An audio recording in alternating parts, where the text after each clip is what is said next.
Après 2 jours d'intenses travaux, les participants à l'atelier national sur la rationalisation de la gratuité de l'enseignement primaire ont examiné des propositions formulées lors du premier jour, notamment la suppression ou la reconfiguration des structures éducatives improductives, l'établissement de la feuille de route pour la mise en œuvre du plan. Ils ont également réaffirmé leur engagement à mettre en œuvre les réformes nécessaires pour améliorer l'efficacité du système éducatif et garantir une éducation de qualité pour tous les enfants en RDC. Mais cependant, plusieurs préoccupations ont été soulevées. Selon les participants, les documents ne prennent pas suffisamment en compte certaines réalités des terrains.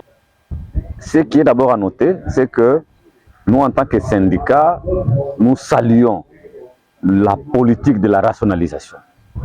Ça, c'est de un, ça, c'est quelque chose de réel, mais nous avons seulement constaté que la philosophie telle qu'elle est présentée a semblé ignorer certaines réalités.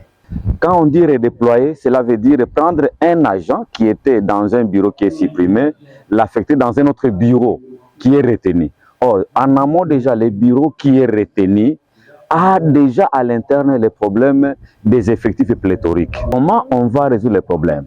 Parce que les services d'accueil, dans le cadre du redéploiement, ces services-là sont déjà verrouillés, ont des postes organiques bien limités. Face à ces préoccupations, les organisateurs ont promis de compiler toutes les recommandations pour les intégrer. Dans les prochaines étapes de mise en œuvre, le ministère de l'Éducation nationale a réaffirmé son engagement à renforcer les dialogues avec les provinces et à ajuster le plan en fonction des réalités locales. En attendant, il faut dire que cet atelier constitue une avancée majeure vers la consolidation d'un système éducatif plus équitable et durable.